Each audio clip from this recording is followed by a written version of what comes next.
उम्र रीति रिवाजों को निभाने में, नियमों को निभाने में, इस समाज को निभाने में लगा देते हैं। और ये समाज हमें बहुत बड़े अहंकार से पीड़ित कर देता है। समाज सिर्फ मानव जाति का है और यहाँ मानव जाति के अलावा कोई भी अहंकार से पीड़ित नहीं है। यहाँ आदमी का अहंकार दिन बर दिन बड़ा होता जा रहा है। आदमी परेशान है। कुदरत में बिल्कुल भी अहंकार नहीं, न कभी पेड़ परेशान हैं। सिजदा में खड़े हैं वो कुदरत की, लगातार चल रही है पूजा। आदमी कभी प्रार्थना करता है या पूजा करता है तो 2 घड़ी की, अस्तित्व की पूजा सतत है। तुम कभी आरती उतारते हो, तारे, चांद, सूरज उतारते ही रहते हैं आरती 24 घंटे। तुम कभी एक फूल चढ़ाते हो मंदिर में, वृक्ष पौधे अपने फूल लगातार चढ़ा रहे हैं। तुम कभी मंदिर में जाकर एक भजन गाए आते हो। पंछी सुबह से लेके शाम तक उसी का गुणगान कर रहे हैं। अगर आप गौर से देखो तो सारा अस्तित्व सिजदा करते हुए पाओगे। सारा अस्तित्व झुका हुआ है और उनके हृदय से प्रेम की सुगंध उठ रही है। देखो उस वृक्ष को, झरनों को, उन्हें गीत गाता पाओगे। प्रेम आस्था की बात है, श्रद्धा की बात है, भरोसे की बात है। यह कोई नियम या नीति की बात नहीं, विधि या अनुशासन की बात नहीं, सिर्फ आस्था की बात है। आस्था न हिंदू है, न मुसलमान, न जैन, न ईसाई, न बौद्ध। आस्था विशेषण रहित है, उतना ही विशेषण रहित जितना के परमात्मा। तो तुम कोई रीति रिवाज से प्रार्थना करने मत बैठ जाना।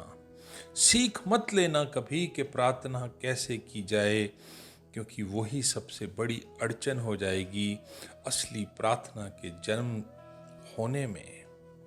प्रार्थना सहज हो। सूरज के सामने बैठ जाना सुबह, चांद के सामने बैठ जाना रात को। तुम्हारे हृदय में जो आए कह देना, ना आए तो चुप रह जाना, कुछ ना कहना। कुछ सुनाई दे तो सुन लेना और उस मौन में आनंदित हो जाना। बंधी हुई प्रार्थनाएं मत दोहराना, क्योंकि बंधी हुई प्रार्थनाएं सिर्फ गले तक है, कंठों तक है, उसके नीचे नहीं उतरती। आप हमेशा देखेंगे जिनको प्रार्थनाएं याद हो जाती हैं वो सचमुच प्रार्थनाओं से वंचित रह जाते हैं। वो प्रार्थना करते रहते हैं, होठों से शब्द निकलते रहते हैं और मंत्र निकलते रहते हैं, परंतु मन में विचारों का जाल चलता रहता है। और फिर धीरे धीरे इतनी आदत हो जाती है दोहराने की, बार बार दोहराने की, कि दोहराने में उसे कोई दिक्कत नहीं होती। वो मोबाइल भी देख रहा होता है तो मंत्र जाप या प्रार्थना कर लेता है। भीतर दुकान चलती है, बिजनेस चलता है, फैक्ट्री चलती है और होठों पर मंदिर चलता है, भगवान का भजन चलता है, राम का नाम चलता है। प्रेम नहीं जानता रीति रिवाज, क्योंकि प्रेम आखिरी नियम है। किसी और व्यवस्था की जरूरत नहीं, प्रेम पर्याप्त है। प्रेम की अराजकता में भी एक अनुशासन है। यह अनुशासन सहज है और सिर्फ सिर झुकाने का नाम प्रार्थना नहीं, खुद के झुक जाने का नाम है प्रार्थना। सिर झुकाना तो बहुत आसान है।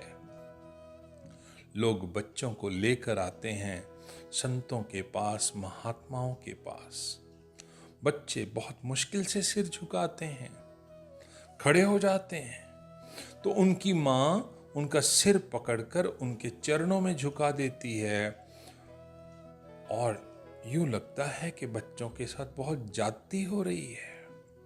वो बच्चा अकड़ता है, वो सिर नहीं झुकाना चाहता, उसके पास कोई कारण नहीं है सिर झुकाने का, उसका कोई लेना देना नहीं है उन संतों से, महापुरुषों से, पर माँ उसका सिर झुका रही है।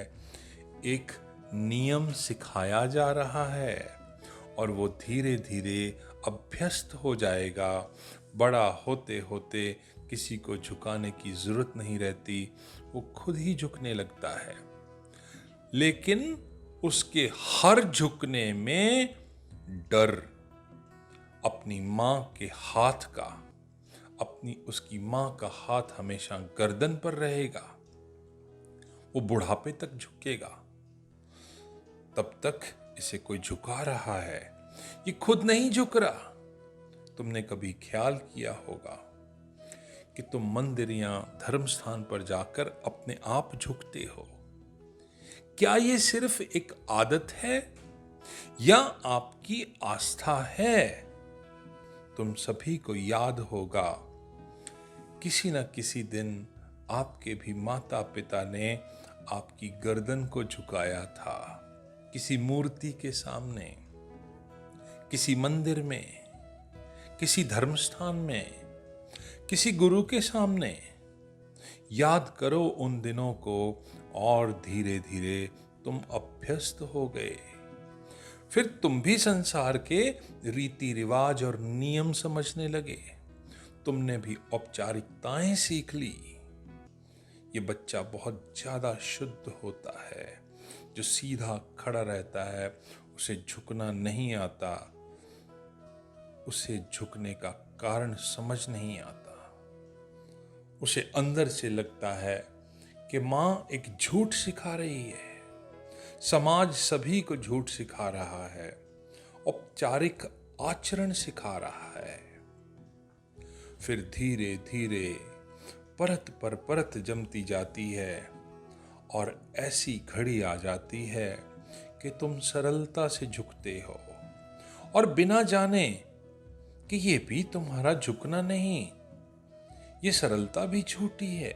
इस सरलता में भी समाज के हाथ तुम्हारी गर्दन को दबा रहे हैं, इस सरलता में भी तुम्हारी गुलामी है। भक्ति तो परम स्वतंत्रता है, इसीलिए छोड़ दो जो तुम्हें सिखाया गया। अनसीखे का जन्म हो सके, हटा दो जो जबरदस्ती तुम्हारे ऊपर लादा हो, निर्बोझ हो जाओ।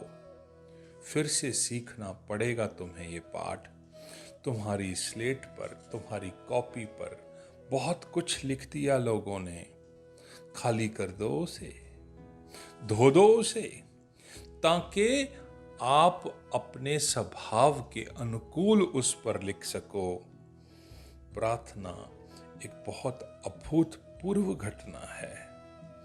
झुकना है आगे, फिर और कुछ नहीं, ये तो आखिरी बात है। क्योंकि जो झुक गया वो पा गया, जो झुक गया वो भर गया। तुम रोज झुकते हो, कुछ भरता नहीं। तुम तो रोज झुकते हो, खाली हाथ जाते हो। धीरे धीरे तुम्हें ऐसा लगता है कि तुम जिसके आगे झुकते हो वो परमात्मा झूठ है, क्योंकि तुम इतनी बार झुक चुके, तुम्हारे हाथ कुछ नहीं आता। मैं आपसे कहता हूं कि वो परमात्मा तो सच है, परंतु तुम्हारा झुकना झूठ है। तुम कभी झुके ही नहीं। ये सिखावन का झुकना त्याग दो, झुको, अंदर से झुको, परमात्मा प्रकट हो जाएगा।